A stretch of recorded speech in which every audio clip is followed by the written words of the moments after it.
What is up, everyone? A whole lot has happened this past week. Yes, yes.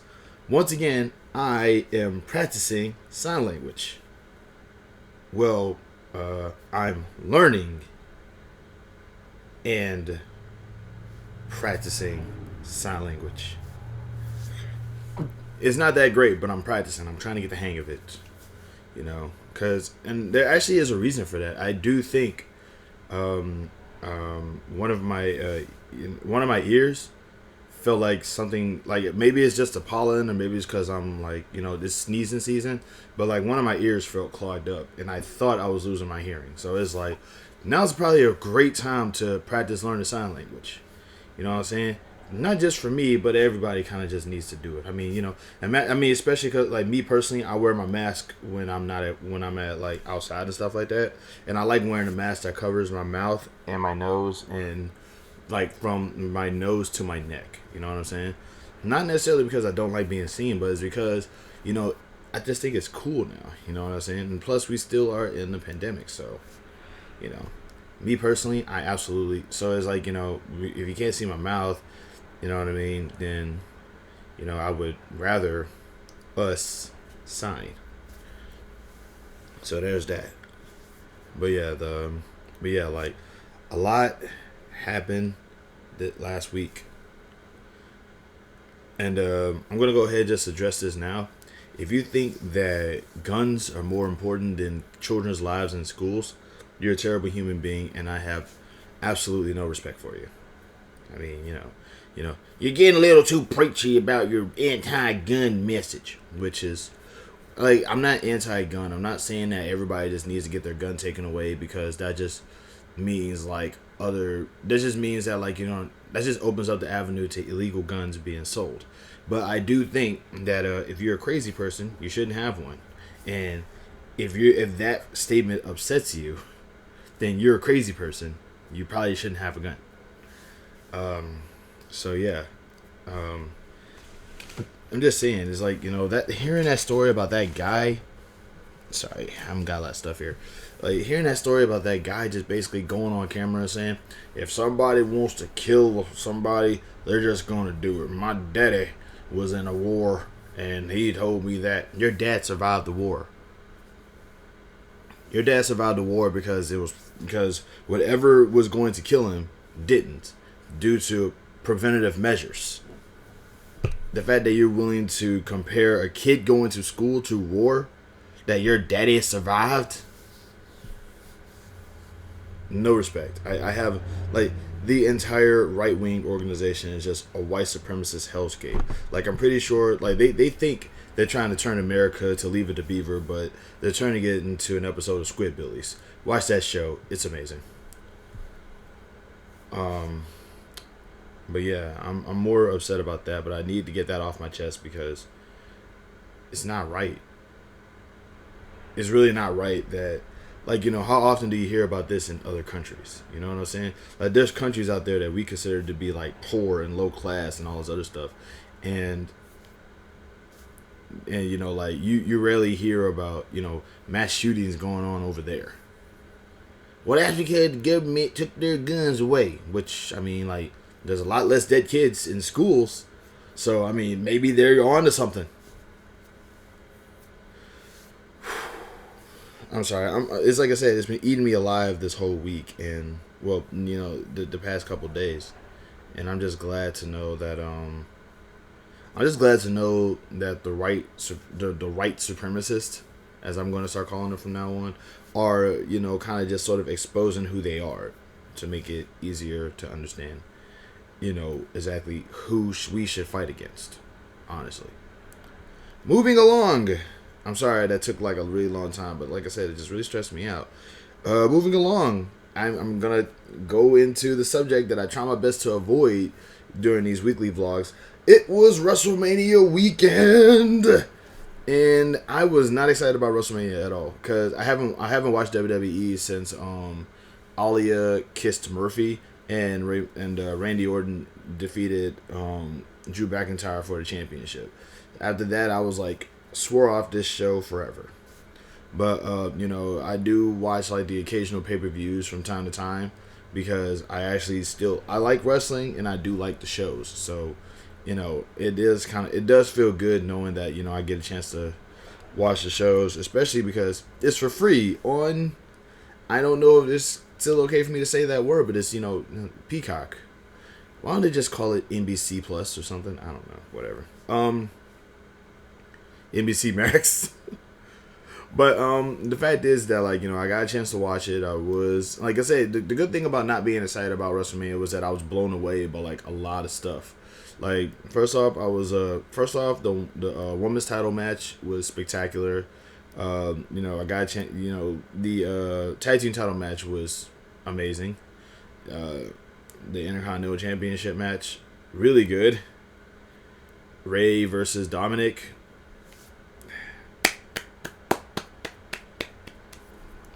I mean, it was just like the show was like obviously there were some duds, I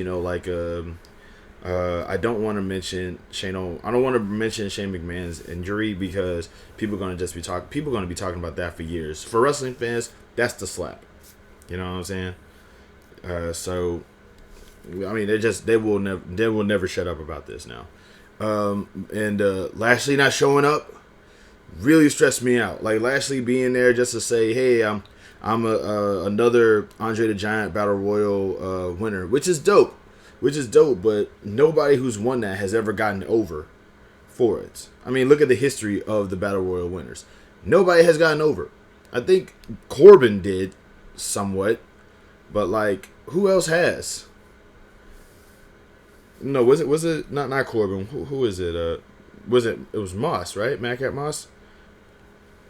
But like, nobody else has. And to put this in perspective, the first ever winner of this thing, if I'm not mistaken, was Mojo Rawley.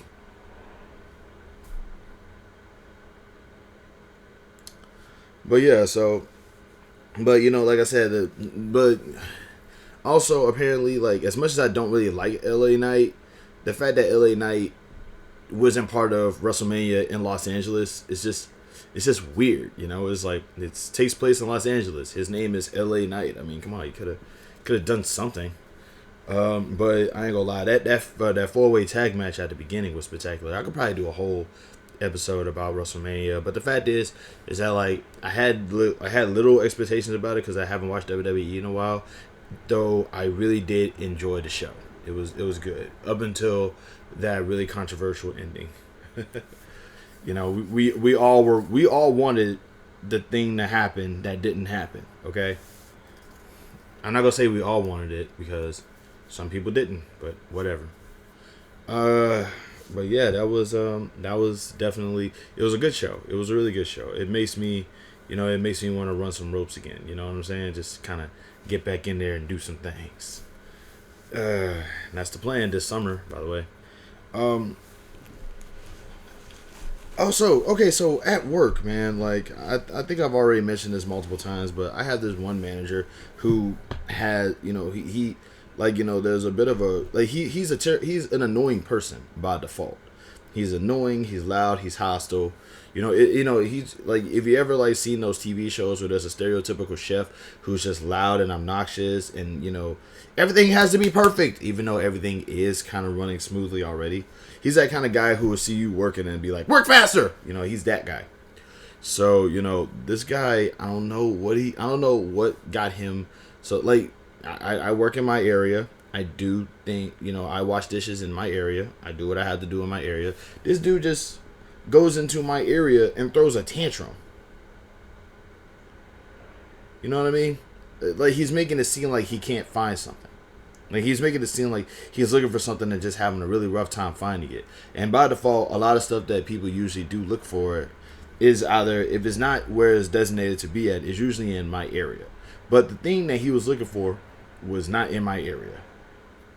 And he just went up in there and threw a tantrum. He's like, he's slamming stuff. What? Oh my God. I'm just like, and I'm in, like, my area is divided into like at least a good 3 parts. And I'm in my part over here, and he's in this other part. And it's just easy for me to just look behind myself to see what this loud noise is. And it's just him, my manager. Not a coworker. You know, the guy who's kind of in charge of the shift at the moment.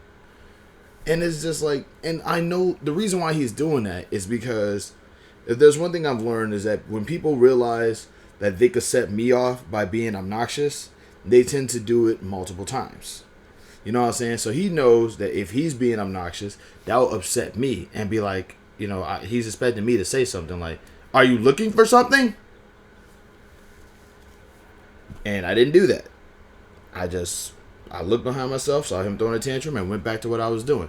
And then he stopped and walked away.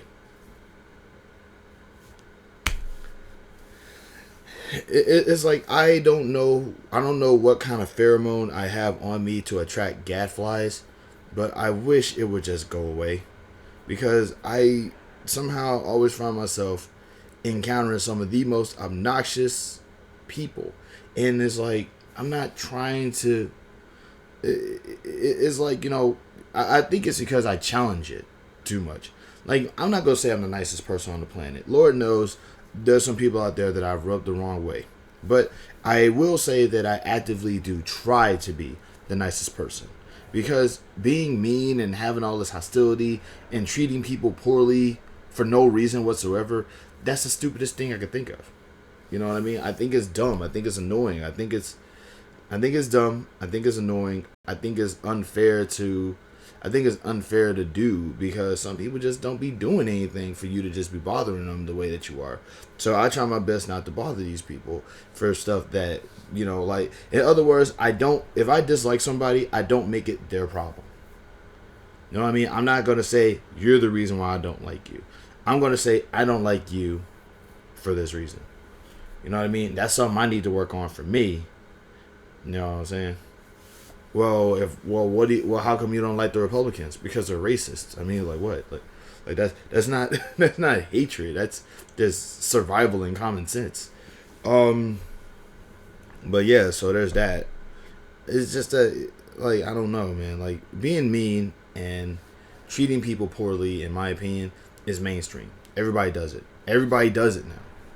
So it's just kind of annoying to know that that people act like when they do it, it's some kind of accomplishment or a flex, or it's like, yeah, that's right, I'm mean, you know what I'm saying? I'm mean, I'm the cock of the walk, blah, blah, blah. It's like, you know, I made fun of a person on the internet for no reason today. I am hilarious. It's like, no, you're just a jerk, you know? I really do, like, you know, and because it's mainstream nowadays, I don't like mainstream things. I try my best to avoid it. So that's why I like trying to be nice to people instead. And this guy definitely is, like, you know, trying to stress me out, and I say the heck with him. You know, I'm only got like a few more months until I find a better job. Not find a better job, but change my surroundings anyway. So I'm just trying to keep my head low, trying best not to get upset with him, because sometimes when I get upset with him, he gets on my case, and I get back at him because he yells. I got PTSD. I was picked on a lot growing up. I don't like it when people yell at me. You're not about to yell at me and expect me not to yell back. That's the thing. You know what I'm saying? And the thing is that, like, I don't think this guy expects anybody to yell back at him, because he gets feisty about it. Like, you know, we have this cup rack at my job. You know what I'm saying? When the cup rack gets full, the person who's bussing or whoever lets me know, hey, the cup rack is full. So I replace the cup rack, run it through, put it where it needs to go to. And this guy, on the other, you know, this guy saw the cup rack being full. He said, "Cup rack full!" You know, with an attitude. And I'm like, "I know!" And he's like, "Hold on, hey, hold on, hey." And I'm like, I told you I know. I told you I know. Not about to get on my case and expect me not to get back on yours. You know what I'm saying? Do unto others, bro, and get it back. Shoot, because I can't swing on them. Lord knows I would like to, but, you know, I'm not going to swing on him. I need my job, but I will get on his case back. That's the point. You can't get mad at me for yelling back at you, especially because I'm right next to a loud roaring machine that deafens me when I speak normally. So I'm really excited about this potential move. I really am. and I have the lucky lady to thank for that. So if you're watching, I appreciate it. Y'all be easy now. Love, peace, happiness, and safety to every single one of y'all. Mainstream is mean culture. You know, being mean is mainstream. Be counterculture. Challenge it. Fight back. Fight back. Fight back the mainstream douchebaggery with kindness and respect. Like, really, do we need more bullies? I'm out. How'd I do?